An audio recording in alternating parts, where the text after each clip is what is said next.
안녕하세요. 저는 50대 회사원입니다. 평범한 인생을 살아왔다고 여겨왔는데 주변에서는 다들 저에게 대단한 인생을 살았다고 추켜 세워서 뒤를 돌아 생각해보니 극과 극의 삶을 산 것 같더라고요.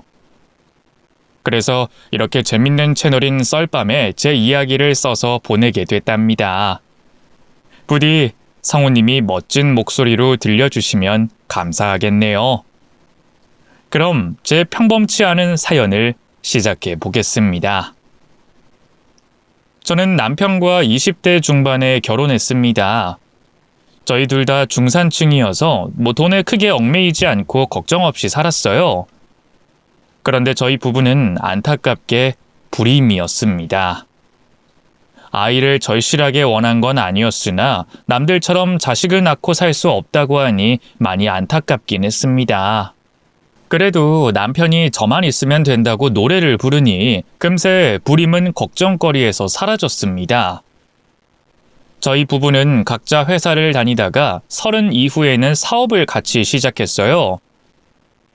수입 제품을 유통 판매하는 일이었는데 저희 업체가 독점하는 물건이 있어서 매출은 매달 수직으로 상승했어요.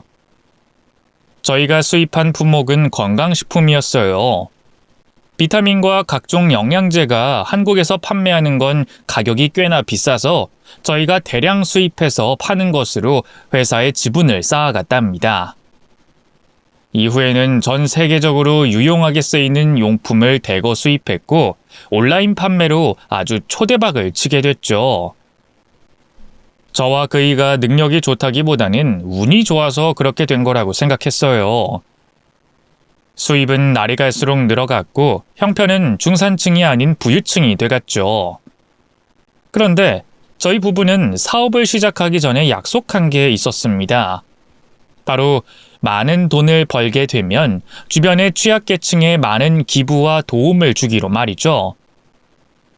보육원과 양로원, 암 환자들, 그리고 외롭게 사는 독거노인들까지 작게나마 매달 기부를 시작했답니다. 하늘은 저희가 좋은 일을 해서 선물을 주시려는 건지 매출은 한 번도 줄어들지 않고 계속 치솟았습니다. 그럼 그만큼 기부를 많이 하면서 지냈네요. 이렇게 저와 남편의 자랑을 늘어놓다 보니 아무런 문제가 없어 보이네요. 하지만 언제나 문제가 되는 요소는 곳곳에 존재했습니다. 여기저기서 돈을 빌려달라고 행패를 부리는 사람도 있었고 저희가 판매하는 제품에 하자가 있다면서 허위 고발하는 사례도 참 많았어요. 물론 모두 허위로 밝혀져서 저희 사업은 끄떡하지 않았답니다. 그런데 가족 중에서 저희 부부를 탐탁치 않게 보는 사람이 있었어요. 저희 부부는 매달 한 번씩 시댁에 찾아갔는데 시어머니는 저희 부부가 자랑스럽다며 늘 응원해 주셨지만 시동생과 동서는 그렇지 않았어요. 두 사람은 평범하게 회사를 다니고 있었는데 저희 부부가 쉽게 돈을 벌고 남을 도와주며 이미지 관리를 하는 거라며 손가락질하더군요. 동서는 저희 사업이 어떻게 돌아가는지 매일 감시라도 하는지 모르는 게 없었습니다. 저에게 비아냥거리면서 저희 부부를 깎아내는 말투로 말했습니다. 형님, 사업해서 번 돈의 절반은 기부하신다면서요? 이야, 대단하시네. 응, 우리가 잘 되는 만큼 많은 도움을 주고 싶어서. 우리 부부가 사업 시작하기 전에 약속했거든. 동서가 칭찬해주니 기분이 좋네. 고마워. 제 말을 칭찬으로 들었어요? 이야, 역시 형님 수준을 알아줘야겠네요. 남 좋은 일 시키는 게 한심하다고 비꼬는 건데 제 말을 고지고대로 대단한 칭찬으로 알아들으시네. 동서가 어떤 의미로 말한 건진 알지만 저는 그냥 말싸움하기 싫어서 고맙다고 말한 겁니다. 그런데 말꼬리를 잡고 또 시비를 걸더군요. 그래서 저는 억지로 미소를 지으며 말했습니다. 동서, 남을 돕는 건 우리 부부가 사명감을 가지고 하는 일이야. 그러니까 동서는 신경 쓰지 말아줘. 아니, 한 식구끼리 조언도 못 해줘요? 형님, 까놓고 말해서 돈을 그렇게 잘 벌면 가족들한테 베풀어야 하는 거 아니에요? 만약 내가 형님 상황이라면 기부할 돈으로 식구들에게 나눠줄 거예요. 동서, 지난번에 목돈 해줬잖아. 서방님이랑 좋은 아파트 살도록 해줬으면 된 거 아니야? 그런데도 아직 만족이 안 돼? 동서, 서방님이랑 멀쩡한 회사에 잘 다니고 있으면서 왜 그렇게 공짜를 밝혀? 호의가 계속되면 권리로 안다고 하더니 동서가 지금 우리 부부한테 받은 호의를 권리로 아는 것 같아. 뭐라고요? 형님, 유식한 척 좀 그만하세요. 생판 모르는 남을 돕는 것보다 가족한테 베풀라는 말이 무슨 호의가 어쩌고 권리가 졌제요. 졸부티 팍팍 내시네. 갑자기 큰 돈 벌어서 똥인지 된장인지 모르시는 것 같아요. 동서는 이렇게 저를 가르치듯 말했고 저희가 하는 사업이 운 좋게 터진 거라며 나중에는 분명 망해서 기부한 걸 후회할 거라는 말을 하더군요. 저에게 돈을 맡겨놓은 것 마냥 매번 얼굴 볼 때마다 남 돕지 말고 자기를 도와달라는 소리를 했죠. 그래서 저는 이미 집도 한 채 해줬고 용돈 쓰라고 목돈도 몇 번이나 줬으니 돈 이야기 좀 그만하라고 다그쳤습니다. 그럼 동서는 화가 나고 삐친 표정을 짓고 시댁에서 나갔습니다. 항상 그런 태도를 보여서 저와 남편은 시댁에 가기 전에 시동생 부부가 오는지 시어머니께 여쭙고 가기도 했네요. 그렇게 5년이 흐르고 제 나이 40 중반이 됐습니다. 저희 부부의 사업은 지난 세월 동안은 아주 잘 유지됐는데 생각지도 못한 변수가 생기고 말았어요. 바로 믿고 있던 직원들이 뒤통수를 친 거죠. 회사에서 가장 열심인 부장님한테 회사를 맡기고 남편과 출장을 자주 다녔는데 어느 날 부장님이 회사 돈을 빼돌리고 잠수를 타고 말았어요. 투자자들 돈과 회사 재산을 한 번에 빠르게 빼돌리려고 계획을 세운 모양이었죠. 해외 계좌로 빠르게 보내고 부장님은 증발하듯 사라지고 말았답니다. 저와 남편은 출장을 다녀와 이 사실을 바로 알게 됐고 수습하려고 경찰에 신고하고 투자자들에게 상황을 전파했습니다. 그런데 경찰 측에서는 부장님의 위치가 파악이 안 된다며 아무래도 잡으려면 시간이 걸린다고 했어요. 그래도 잡히면 모든 게 해결될 거라 믿고 기다리고 있었는데 한 달이 지나도록 잡히지 않았답니다. 이에 투자자들은 자기들 돈을 전부 돌려받아야겠다며 저희 부부에게 내용 증명서를 보냈어요. 회사 돈은 한 푼도 없었고 개인 재산도 기부를 많이 해서 많진 않았습니다. 그래서 결국 급한 불을 끄려고 저희 집을 팔고 회사의 규모를 줄이는 것으로 투자자들에게 돈을 돌려줬고 이후에는 해외 제품을 수입할 여윳돈이 거의 바닥이 났어요. 억지로 끌고 나가봤지만 적자는 피하지 못했고 쌓여가는 부채 때문에 회사를 부도시키기로 결정했습니다. 사람 하나가 배신을 하니 저희 부부가 완전히 무너지고 만 거죠. 여하튼 빚만 떠안고 모든 걸 내려놨답니다. 저희는 원룸에서 생활하며 어떻게 생활해야 할지 의논을 나눠봤어요. 회사 돈을 횡령하고 해외 어디론가 도망간 부장님은 찾는 것과 잡아오는 것만 해도 엄청 힘든 일이라고 해서 포기하고 말았답니다. 다시 투자자들을 구해 사업을 해야 할지 그냥 빚을 갚아가며 고생길을 걸어야 할지 말이죠. 그런데 누가 망해먹은 사업가한테 투자를 하겠어요? 몇 주 돌아다녀 봤지만 아무런 수확이 없어 현실을 직시하고 바로 사회로 뛰어들었답니다. 저는 가사 도우미와 식당 설거지 알바를 하며 돈을 벌었고 남편은 인력사무소에 나가 매일 공사장에서 허드렛 일을 했어요. 불과 몇 달 전까지 대표님 소리 들어가면서 일했던 저희의 인생은 이렇게 추락하게 됐습니다. 하지만 과거 생각하면서 살면 더 우울해지고 마음의 병만 늘 것 같아서 주어진 일에 감사하며 살기로 했어요. 저는 가정부 일할 때는 일부러 콧노래를 부르기도 했고 주방 설거지할 때는 뽀드득 소리가 날 때까지 닦았습니다. 제 마음을 씻는 거라 생각하면서 아주 깨끗이 닦았어요. 그렇게 인생을 살아보니 꽤 살만하더군요. 돈이 없는 것만 빼면 나름 살만한 인생이라고 판단했습니다. 그런데 남편은 제 마음과 달랐나 봅니다. 공사장에서 일하고 나면 집으로 바로 오지 않고 꼭 술을 한 잔씩 걸치고 들어왔어요. 아직 사업 망한 게 잊히지 않는 데다 믿었던 사람에게 배신당한 걸 인정하지 않고 받아들이지 못하는 것 같았어요. 그래서 저는 매일 어린아이를 달래듯 남편에게 힘을 실어주려고 했습니다. 그이는 제 말을 듣고 나면 마음이 풀린다며 다시 힘을 내다가도 공사장을 다녀오면 늘 어깨가 처져 있었습니다. 한편 저희 부부가 망한 걸 비웃는 사람도 하나 있었답니다. 바로 동서였죠. 시동생은 안쓰러운 눈으로 보며 말을 아꼈는데 동서는 저를 보고 가르치듯 훈계를 하더군요. 형님, 거 봐요. 왜 생판 남한테 일을 맡겨서 이 사달을 내요? 차라리 저를 스카우트해서 회사 일을 보게 했으면 좋았잖아요.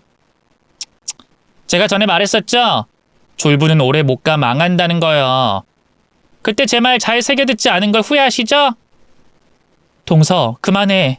다 지난 일이고 우리도 지금 생활에 거의 다 적응했다고. 그리고 동서, 우리가 이렇게 됐으면 나한테 받은 걸 조금 돌려줘야 하는 거 아니야? 자네야말로 가족이 위기에 처했는데 가만히 보고만 있는 걸 보니 졸부 같아. 하, 어이가 없네. 이봐요 형님, 우리한테 해준 걸 다시 돌려달라는 말씀이세요?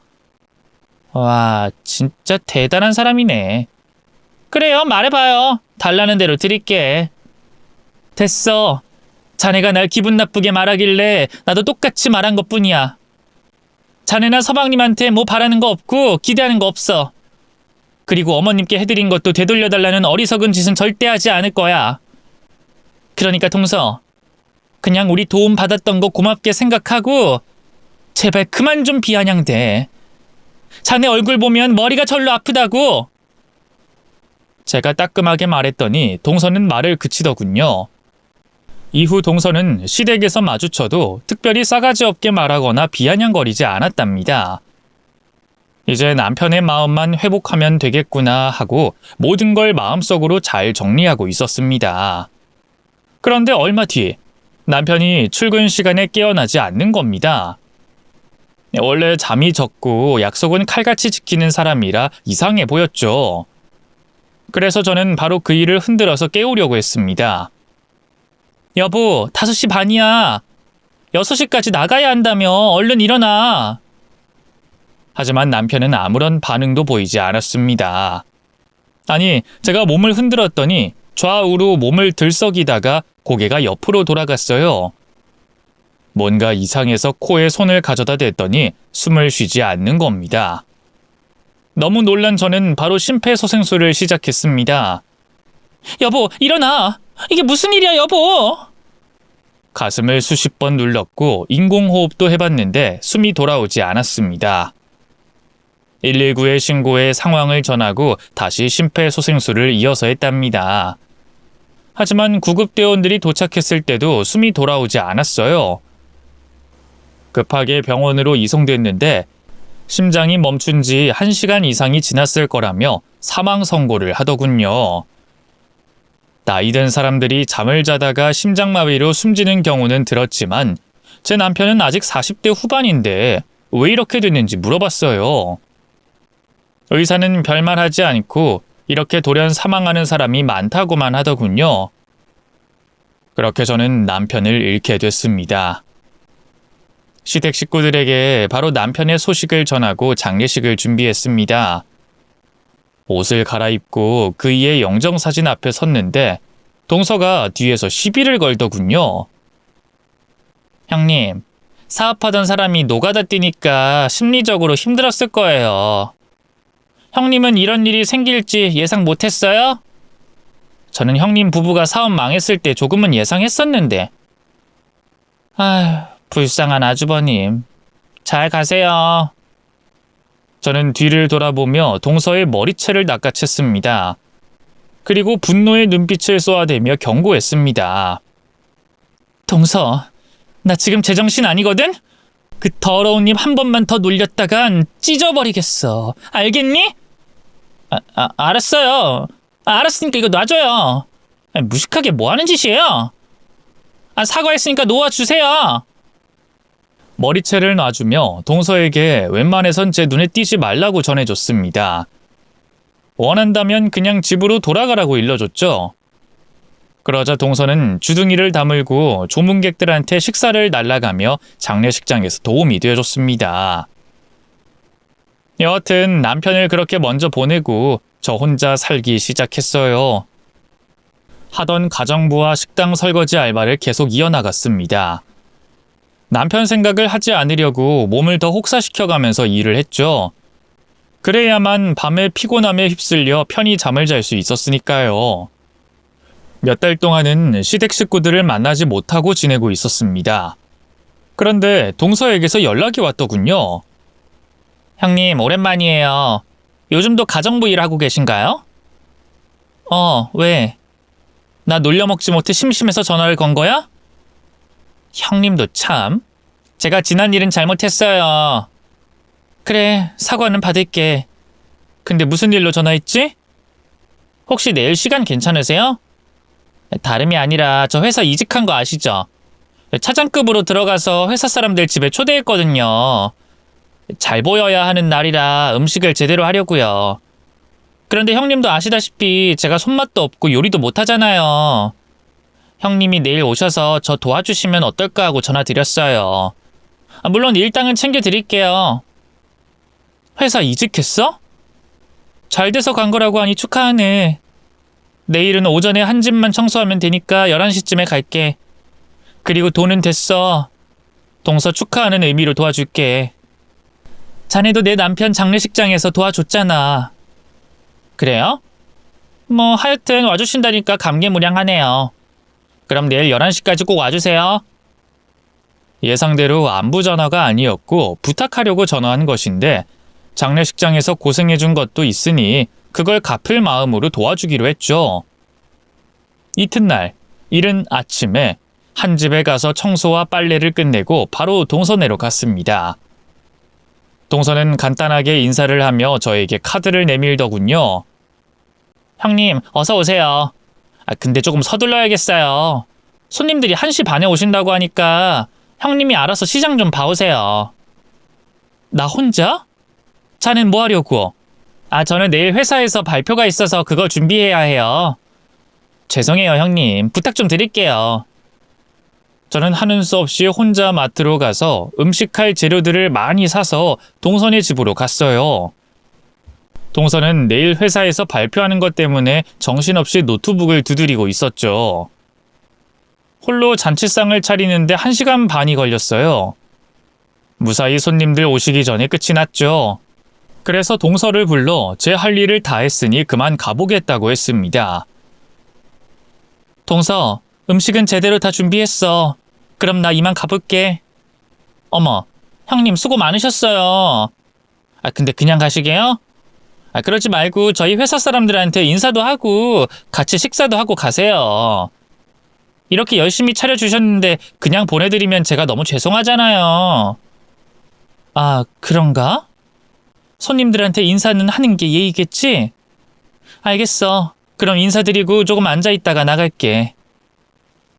저희 두 사람이 대화를 마친 지 5분 만에 밀물처럼 동서의 회사 사람들이 몰려들어왔습니다.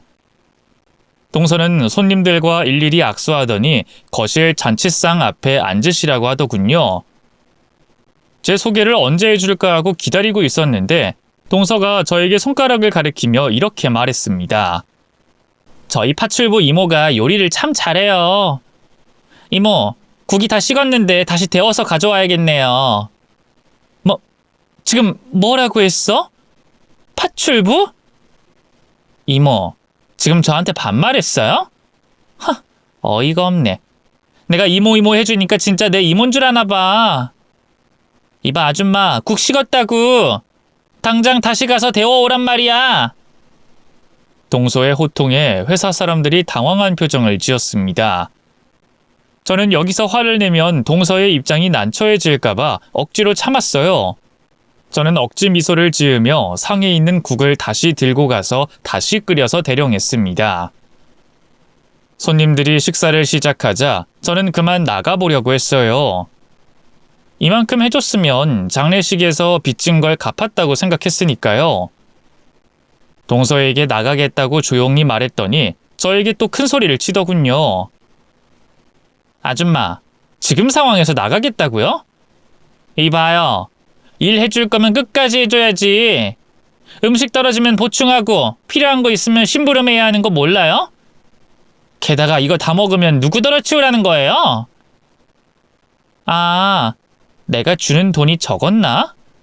알았어요. 돈 줄 테니까 가만히 있어봐.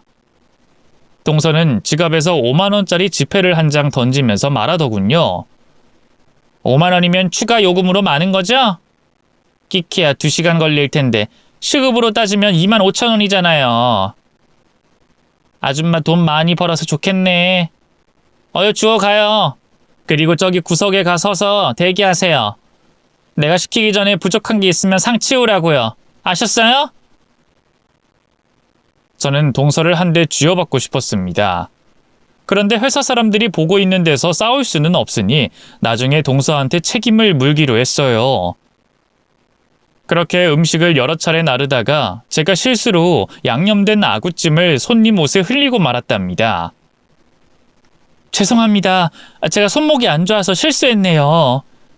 그러자 손님은 괜찮다고 손사래를 쳤는데 동서는 아니었습니다. 갑자기 일어나서 제 머리채를 잡더군요. 이 아줌마가 돌았나? 내 귀한 손님한테 뜨거운 양념장을 흘려? 야, 돈 받아 먹고 일하면서 이런 것도 제대로 못해? 파출부가 기본이 안 돼 있네. 저는 속삭이듯 동서에게 작게 말했습니다. 동서, 그만하지? 나도 참는데 한계가 있어? 네가 안 참으면 어쩔 건데? 그 순간 제 분노가 머리끝까지 치솟아서 동서의 머리채를 똑같이 잡으려고 마음먹었습니다. 그런데 그때 현관 안으로 누군가 들어왔어요. 모든 손님들이 기립해서 고개를 숙여 인사를 했고 동서도 제 머리채를 놓고 뒤를 돌아 인사하더군요. 그리고 그 인물이 말문을 열었습니다.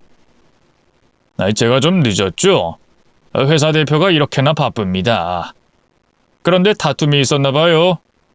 이 차장, 무슨 일이죠? 아, 대표님, 별거 아니에요. 저희 집 파출부랑 트러블이 있어서요. 파출부? 잠깐, 내가 아는 분 같은데? 아, 맞구나. 김희선 대표님 맞으시죠? 그 수입 유통 사업하시던 대표님 맞죠? 동서의 회사 대표는 제 얼굴을 한 번에 알아보고 이름을 대더라고요. 그래서 누군가 하고 올려봤더니 몇 년 전에 복지 사업한다며 저희 부부에게 투자를 받았던 사업가였습니다. 저는 반가운 마음에 인사를 했어요. 어머, 박 사장님, 오랜만이네요. 그런데 제 동서 회사 대표세요? 제가 듣기로 회사가 중견기업이라던데 크게 성공하셨나 봐요. 성공하긴 했죠. 이게 다 김 대표님 덕분이죠. 근데 여기서 뭘 하고 계신 거예요? 저는 남편과의 사업이 망한 것과 그이가 세상 떠난 것, 그리고 가정부로 먹고 사는 것까지 다 말해줬어요. 그리고 제 눈앞에 있는 동서가 한 짓을 동료들이 일러줬고요. 그러자 회사 대표는 동서에게 인상을 팍 구기며 경고했습니다. 이 차장, 사람 그렇게 안 봤는데 이것밖에 안 되는 인간이었나? 자네가 일을 아무리 잘한다고 해도 인성이 그 모양이면 자네를 우리 회사에서 받을 수 없어. 대표님, 죄송합니다. 제가 형님하고 개인적인 원한이 있어서요. 죄송합니다. 제가 참았어야 했는데. 대표님, 제가 지금 바로 형님한테 사과할게요. 동서는 제 앞에 무릎을 꿇고 빌기 시작했습니다. 자기의 막대먹은 행동을 용서해달라며 악어의 눈물을 흘리더라고요. 쇼를 하는 걸 뻔히 알지만 많은 사람들이 보고 있는 데다 동서를 괜히 실직자로 만들고 싶지 않아 괜찮다고 웃으면서 넘겼습니다. 그래서 그 시간 이후로는 제가 동서의 회사 대표 옆에 앉아 식사를 하게 됐답니다. 동서는 회사 대표와 제 관계를 알게 되자 더 싸가지 없이 나오더군요. 형님, 우리 회사 사장이랑 친하다고 괜히 꼬리치고 그러지 마세요. 엄연한 유부남이니까. 뭐라고? 동서, 날 뭘로 보고 그따위 막말을 하지? 아니, 며칠 전에 우리 집에서 대표님 보는 눈빛이 심상치 않길래요. 혹시나 해서 하는 말이니까 조심하라고요. 뭐 눈엔 뭐만 보인다더니. 동서, 그런 상상력은 도대체 어디서 나오는 거야? 나 남편 잃은 지 아직 6개월밖에 되지 않았어. 그리고 먹고 살기 바빠서 남자 생각은 일절 없다고. 에이, 거짓말하지 마세요. 돈 많은 남자 꼬셔서 팔자 고치고 싶으면서. 진짜 말이 안 통하네. 동서, 자네랑 한마디만 더 있다간 개싸움 날 것 같다. 난 이만 갈 테니까 서방님이랑 어머님이랑 마저 식사하고 가. 동서의 밉상인 태도는 여전했습니다. 맘 같아선 저희 부부가 해준 집이나 돈 모두 돌려달라고 하고 싶은데 하늘에 있는 남편과 약속한 게 있으니 꾹 참았네요. 그의 철학이 우리 주머니에서 나간 돈은 더 이상 우리의 것이 아니라는 것이었어요. 괜히 다시 돌려받으려고 하면 싸움뿐만 아니라 큰 상처를 받게 될 거라며 손해보더라도 그러지 말자고 했었죠. 저는 남편의 철학을 그대로 지켜가며 가정부와 설거지 일을 하면서 아주 정직하고 값지게 돈을 벌었습니다. 그런데 며칠 뒤 동서의 회사 대표한테서 연락이 왔어요. 저에게 긴히 상의할 일이 있다면서 고급 레스토랑으로 오라고 하더군요. 저는 무슨 일인지는 몰라도 피해야 할 이유가 없으니 기분 좋게 밥 한 끼 먹는 기분으로 약속 장소로 나갔어요. 오랜만에 한우 스테이크를 먹으며 대표와 대화를 나눴습니다. 아이, 김 대표님, 다시 사업할 계획은 없으신 거예요? 박 사장님, 무슨 사업이에요? 지금 제 꼴을 보세요. 열심히 노동해서 먹고 사는 중이라고요. 사업은 하고 싶지도 않고 누가 시켜주지도 않을 겁니다. 아이, 그럼 잘 됐네요. 아이, 김 대표님이 사업할 마음이 있으면 어쩌나 했는데 제가 김 대표님께 드리고 싶은 말씀은 이겁니다. 저희 회사의 고문이 돼주십시오. 아이, 대표님만큼 사람을 잘 이해하고 마음을 열게 하는 분은 제가 못 봤습니다. 김 대표님이 저희 회사에 오시면 분명 지금보다 더 크게 성장할 거예요. 저는 스테이크를 먹다가 혀를 깨물고 말았어요. 너무 놀라운 제안이라 혀가 고기인 줄 알았죠. 박 사장님, 저 같은 사람한테 고문 자리를 주다니요. 당치 않습니다. 유능한 사람은 널리고 널렸어요.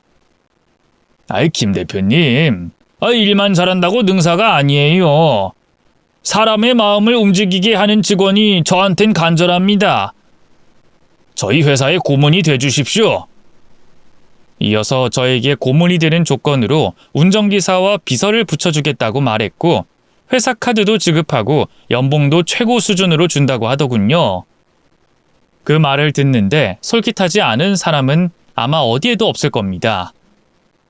저는 마음이 넘어가긴 했는데 반대로 제가 제안하고 싶은 게 하나 생각났습니다. 제 부탁을 들어주면 회사의 고문이 되겠다고 했어요. 박 사장님, 그럼 제 부탁 하나 들어주세요. 회사 수익의 1%를 기부하겠다고요. 이게 제 제안입니다. 아이, 그거야 어렵지 않죠. 근데 김 대표님, 전 벌써 회사 매출의 5%를 기부하고 있는데요. 그럼 6%로 올려서 기부하면 되겠습니까? 뭐라고요? 벌써 그렇게나 많이 기부하고 있어요? 그럼 제 제안은 그냥 못 들은 걸로 해주세요. 저 때문에 회사가 망하는 건 싫으니까. 박 사장님 대단하시네요. 매출 5%면 엄청 큰 돈일 텐데. 이게 다 김 대표님한테 배운 거 아니겠습니까? 제가 성공한 가장 큰 이유는 바로 김 대표님, 아니 김 고문님 덕분입니다. 그러니 앞으로도 제 옆에서 많은 조언과 충고 부탁드립니다. 그렇게 저는 동서 회사의 고문 자리에 들어가게 됐습니다. 박 사장님은 저한테 전세 아파트를 지원해줬고 운전기사와 비서까지 붙여줬답니다. 하루아침에 확 달라졌죠. 저는 회사 직원들이 모인 강당에 서서 제 소개를 하기도 했습니다. 박수 세례가 쏟아지는데 딱 한 사람이 눈에 들어오더군요. 온갖 불만이 가득한 표정으로 동서가 저를 쏘아보고 있더라고요. 그도 그럴 것이 동서는 이 회사의 이직을 어렵게 했는데 저는 한 번에 고문 자리에 오르니 질투가 심하게 난 것 같았습니다. 제가 사업할 때도 심하게 시샘하던 사람이었잖아요. 그래서 그냥 회사에서 마주쳐도 모른 척, 못 본 척하며 동서를 지나쳤습니다. 동서는 저를 질투하고 시샘하는 걸 제대로 티를 내고 싶었는지 회사 안에서 저에게 묻더군요. 형님, 몸 로비하셨어요? 뭐? 동서, 지금 뭐라고 했어? 다 들었으면서 못 들은 척은. 우리 대표님하고 침대에서 굴렀죠? 그래서 고문 자리에 오른 거죠? 그게 아니고서야 파출부나 하고 있는 형님이 무슨 수로 우리 회사에 들어왔겠어요. 이 회사는 대기업을 향해 올라가고 있는 데다 엘리트들만 다니는 곳이라고요. 하, 정말 대답할 가치 없는 질문을 하네. 동서, 똥 같은 질문이니 굳이 대답하진 않을게. 그리고 회사에서는 깍듯하게 고문님이라고 불러. 벌써부터 윗사람 행세를 하시네. 파출부가 대단하셔. 네네, 고문님. 분부만 내려주십시오. 침대 입사 축하드려요. 동서는 저를 그런 여자로 취급하며 마주칠 때마다 더러운 소리를 하더군요. 저에게만 그런 소리를 하면 참겠는데 회사 사람들에게 소문을 퍼뜨리더니 시어머니와 시동생한테도 제가 몸 로비를 해서 회사 고문이 됐다고 말을 했답니다. 시어머니는 항상 저를 믿어주셨는데 동서의 혀끝에서 나온 거짓말을 고지고대로 믿으셨는지 저와의 연락을 끊으셨습니다. 시동생도 마찬가지였고요. 게다가 제가 회사 복도를 걸어가면 이상한 눈으로 보는 직원들이 대다수였습니다. 소문이 이렇게 무서운 건지 그때 제대로 알게 되었죠. 저는 그냥 넘어가면 안 되겠다 싶어서 머릿속으로 해결 방법을 생각했습니다. 동서를 건드리지 않으려고 했는데 더는 용서가 되지 않더라고요. 그래서 제 비서한테 사람을 고용해 뒤를 캐라고 지시했습니다. 그리고 일주일 만에 아주 많은 결과가 나왔더군요. 거의 메가톤급 폭탄이라 이걸 오픈하는 순간 동서의 인생은 지옥행 열차를 타는 것이었죠. 저는 동서에게 마지막 기회를 주려고 제 사무실로 호출했습니다. 여전히 저를 깔보듯이 쳐다보길래 제가 말을 꺼냈습니다. 동서, 여전히 예의가 없네? 자네 나중에 큰일 터지면 어쩌려고 그래? 큰일? 무슨 큰일? 필요 없고 날 왜 불렀어? 아무래도 내가 사과를 받아야 할 것 같아서. 그리고 자네가 퍼뜨린 소문 바로 잡았으면 해. 네 입에서 나온 나와 박 사장님의 헛소문 말이야. 직원들을 모아서 네 입으로 아니라고 해명해. 뭐가 어째요? 형님, 제가 헛소문을 냈는지 진짜인지 어떻게 알아요? 끝까지 이렇게 나오시겠다? 그래서 동서는 나한테 사과할 마음이 없는 거지? 아, 짜증나네. 파출부년이 고문 자리에 앉았다고 사람을 멋대로 불러서 갑질하네? 이봐요, 형님. 난 사과할 일 한 적이 없어요. 그럼 내가 하고 싶은 대로 해도 되는 건가? 마지막 기회야. 지랄, 마지막 기회? 인연이 진짜 첫 도란난. 고문이면 직원을 마음대로 자를 수 있을 것 같아? 갑질도 정도껏 해라. 내가 형님이라고 불러주니까 자기가 내 위에 있는 줄 아나. 야, 니년 오래 못 가. 아무리 백으로 몸 로비를 해서 들어왔어도 능력 증명 못하면 잘린다고 이 걸레년아. 동서가 사과해주면 모든 걸 안고 조용히 넘어가려고 했는데 안 되겠구나. 뭘 조용히 넘어가겠다는 거야? 내가 무슨 문제라도 일으켰니? 내가 이 회사에서 일을 얼마나 잘하는 줄 알아? 내년이면 부장 타이틀까지 달 거라고. 그러니까 괜히 협박하지 마, 이 싸구려년아. 동서는 제 마지막 경고를 그렇게 날려먹더군요. 그래서 저는 알겠다고 대답하고 그만 나가보라고 일렀습니다. 그리고 회사 대표인 박 사장 사무실에 가서 제가 무슨 일을 해야겠다고 말했습니다. 회사를 위한 일이니 제 뜻대로 하자고 말이죠. 그러자 박 사장은 얼마든지 그렇게 하라며 자기는 상관없다고 하더군요. 그래서 저는 전 직원을 회사 강당에 모이라고 공고를 내렸어요. 점심 식사 후 오후 업무를 시작하기 전에 회사 소문에 대해 제대로 충족시켜줄 계획이었습니다. 이윽고 수많은 직원들이 강당에 모였고 저는 앞에 서서 마이크에 대고 말했습니다. 여러분들, 회사에서 요즘 헛소문이 돌고 있죠? 저랑 회사 대표님이 그렇고 그런 사이라고 저더러 소파 입사니 침대 입사니 그런 막말하고 다니는 거 잘 압니다. 그 소문을 누가 냈는지도 아주 잘 알고요. 그래서 오늘 제가 모든 진실을 전하려고 이 자리에 여러분을 모이라고 한 겁니다. 그럼 제가 준비한 자료 같이 보시죠. 이비서 영상 틀어주세요. 강당을 빽빽이 채운 직원들은 대형 화면에서 나오는 영상을 보고 경악했습니다. 동사와 회사 전무가 사무실에서 그 짓 하는 영상이었거든요. 두 사람은 그 짓을 열심히 하더니 대화를 나눴습니다. 역시나 모든 직원들이 다 같이 들었어요. 오 전부님, 저 내년에 부장 자리 밀어줄 거죠? 아이, 그럼 내가 제대로 밀어줄게. 부장이 아니라 이사 자리까지 팍팍 밀어줄 테니까 나만 믿으라고. 그런데 이 차장 얼마 전까지만 해도 박 대표한테 붙으려고 하지 않았어? 그냥 궁금해서 그러니까 속 시원하게 말해봐. 난 대인배라 자네가 무슨 짓 했다 해도 이해한다고. 우리 고고한 박 대표님이요? 내가 침대 승진 좀 하려고 꼬셔봤더니 안 넘어오더라고요. 제가 대표실에서 치마 걷어 올리니까 쌍욕하면서 꺼지라고 하는 거 있죠? 다시 한번 그따윈 짓 하면 회사에서 잘라버리겠다고 경고까지 들었어요. 역시 박 대표는 순진한 등신이구만. 이렇게 곱고 예쁜 여자가 들이대는데 거절하고 말이야. 근데 그 소문은 뭐야? 그 박 대표가 고문이랑 그렇고 그런 사이라고? 그것도 내가 낸 소문이에요. 고문이 내 손이 동서였어요. 지금은 아주버님이 되져서 남남이긴 한데 너무 꼴 보기 싫어서 내가 대표랑 형님이랑 묶어서 더러운 소문 좀 만들었죠. 이 차장 정말 재밌는 사람이야. 나도 그 소문 듣고 진짜인 줄 알았다니까. 고문도 꽤 미모가 받쳐주니까 박 대표가 넘어갔나 싶었지. 근데 박 대표랑 고문은 아무런 일도 없었지? 네, 아쉽게도 둘이 아주 건전한 사이예요. 무슨 일이 났으면 좋겠는데. 그래야 한 방에 보내버릴 거 아니냐고요. 이 차장. 너무 그렇게 몰아붙이지 마. 그러다 우리 둘 사이 소문나면 어쩌려고 그래.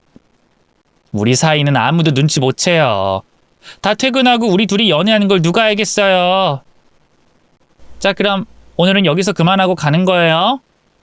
아니, 한 번 더 해야지. 난 이 차장만 보면 몸이 불긋 솟아오른다고. 이리 와, 이 차장. 어머, 나이만 많지 완전 청춘이라니까. 그럼 전무님, 두 번째 판 시작합니다. 두 사람의 대화가 끝나자 더러운 짓이 시작됐고 저는 비서에게 신호를 보내 영상을 꺼버렸습니다. 이제 모든 진실이 밝혀졌으니 더는 더러운 영상을 볼 필요가 없었죠. 강당에는 회사 대표와 전무, 임원들도 있었습니다. 직원들이 더럽다고 욕하기도 하고 비웃기도 하면서 난리가 아니었습니다. 그리고 동서는 강당 바닥에 주저앉아서 얼굴을 가리고 울기 시작하더군요. 직원들은 동서를 불쌍히 봐주기는커녕 쌍욕을 해댔습니다. 인생 그따위로 더럽게 살아서 좋냐고 막말을 하기도 하고 괜한 사람에게 헛소문을 퍼뜨리는 악마 같은 년이라고 손가락질을 당했죠. 저는 그걸 보고 승리의 미소를 지었습니다.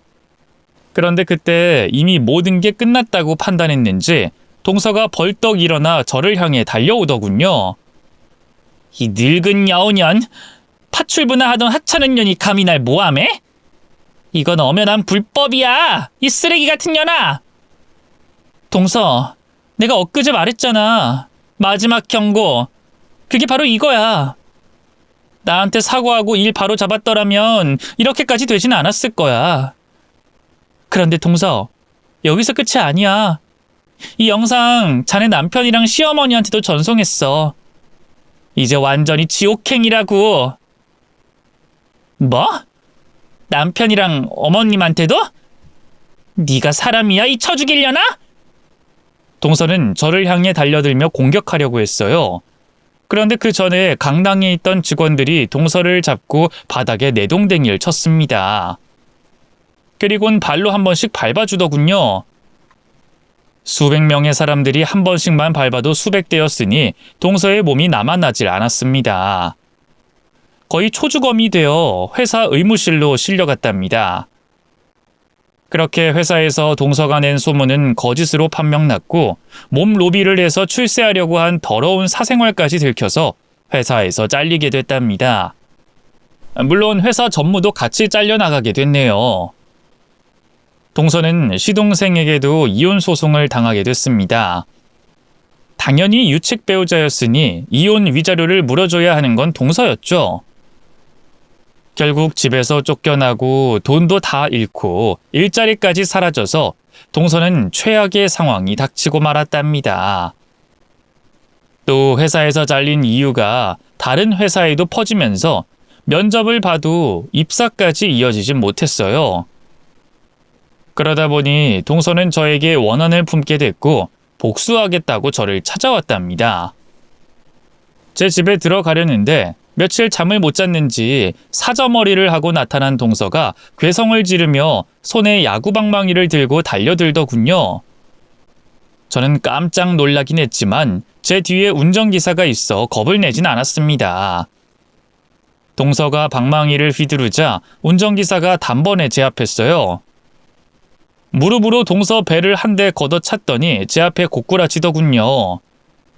저는 엷은 미소를 보이며 말했습니다. 동서, 겨우 이거야? 나한테 제대로 당하고 인생 망했는데 하겠다는 복수가 겨우 몽둥이 들고 찾아오는 거였냐고. 닥쳐. 내 인생은 이제 다 끝났어. 남편도 잃고 아들도 날 외면해. 게다가 다닐 수 있는 회사도 하나 없다고. 이 모든 게 니년이 벌인 짓 때문이야. 너만 아니었으면 내 인생 여전히 승승장구했을 거야. 오늘 내가 죽는 한이 있더라도 니년 가만두지 않겠어. 지옥행 열차? 그걸 나 혼자 타면 섭하지. 같이 타야지 이 우라질 파출부냐나. 동서는 제 발밑에서 짓거리더니 이빨로 제 다리를 물었습니다. 아! 동서, 진짜 돌았니? 이제 짐승이 되기로 한 거야? 그럼 나도 가만히 있지 못하지. 이건 네가 시작한 일이야. 명심해. 제 종아리를 세게 깨물고 있는 동서의 머리를 제 다른 발로 확 걷어차 버렸습니다. 이윽고 코피를 흘리며 옆으로 쓰러진 동서는 다시 저를 물어뜯으려고 바닥을 기며 다가오더군요. 그 순간 운전기사가 동서의 머리채를 잡더군요. 그래서 저는 양손으로 쌍싸대기를 날렸습니다. 볼따구가 빨개질 때까지 사정없이 날려줬죠. 그렇게 얻어맞은 동서는 눈물을 흘리기 시작했어요. 악어의 눈물인가 싶었는데 진심으로 서글퍼서 흘리는 눈물 같더라고요. 동서는 저에게 애원하듯이 읊조렸습니다. 형님, 제가 잘못했어요. 제가 형님한테 자격지심하고 질투, 시샘 이런 게 많아서 실수를 크게 했어요. 제가 어릴 때부터 사랑 못 받고 자라서 뭐가 난 거라고요. 형님, 이제라도 부디 절 용서해 주세요. 동서, 갑자기 사과를? 나 두들겨 패러 왔다가 웬 사과? 소름 끼쳐. 동서, 다른 할 말 없어? 그럼 그냥 돌아가. 형님, 저 좀 살려주세요. 저 지금 아무것도 못하고 있어요. 아들도 절 만나주지 않고 일할 곳도 없어서 굶고 있어요. 제가 고시원에 사는 건 알고 계시죠? 위자료 다 털어주고 나오니까 알거지가 따로 없다고요. 동서, 일할 곳은 널렸어. 파출부도 있고 식당 설거지 알바도 엄청 많아.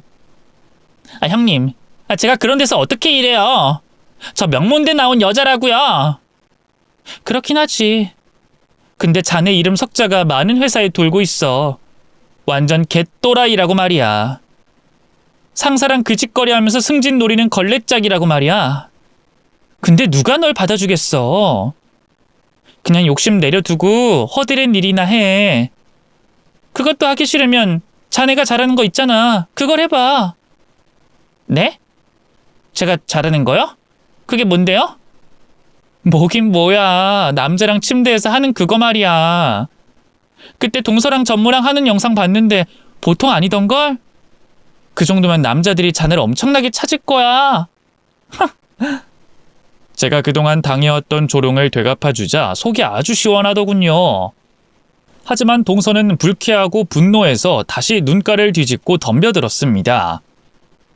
이번에도 운전기사 도움으로 동서는 바닥에 고꾸라졌고 저한테 몇 대 밟히고 나서야 유유히 떠났답니다. 이후 동서는 고시원에 살다가 어디론가 떠났다고 하더라고요. 어디로 갔는지 궁금해서 알아봤더니 진짜 지하의 술집으로 들어갔답니다. 나이 많은 할아버지들이 오는 곳에서 웃음도 팔고 그것도 하면서 돈을 벌고 있다네요. 들리는 소문으로는 나이 많은 영감에 첩이 됐다는 말도 있고 다른 여자의 손님을 가로채다가 돼지게 맞고 쫓겨났다는 소문도 들렸어요. 뭐가 진실인지는 저도 잘 몰라요. 시궁창 속에 박혀 사는 동서를 더 알고 싶지 않아 조사하는 걸 그만뒀거든요. 그냥 한 번 쓰레기인 년은 영원한 쓰레기 같은 년이라는 것만 확실히 알게 됐답니다. 그리고 저는 회사 고문으로 열심히 일해서 회사를 더 크게 발전시켰어요. 매출도 매출이지만 많은 기업들과 자매 결연을 맺으면서 신뢰감 있는 회사로 부흥시켰답니다. 회사 대표님은 저에게 절대 사업을 하지 말고 끝까지 함께하자고 부탁을 하더라고요. 그래서 저도 이 회사가 제 마지막 일터라고 생각하고 은퇴하는 날까지 열심히 일하기로 마음먹었네요. 하늘에 먼저 간 남편이 자주 보고 싶은데 이젠 그만 가슴 한켠에 묻어두려고 해요. 재혼이나 연애를 하려는 게 아니라 슬픈 감정을 털어버리고 웃고만 살고 싶거든요. 인생 뭐 있습니까? 언제 떠날지 모르니 지금 이 순간을 열심히 화끈하게 그리고 즐겁게 보내는 게 최고 아니겠어요? 그럼 여러분의 지금도 즐겁길 간절히 바라며 제 사연의 글을 마칩니다. 모두 감사드립니다.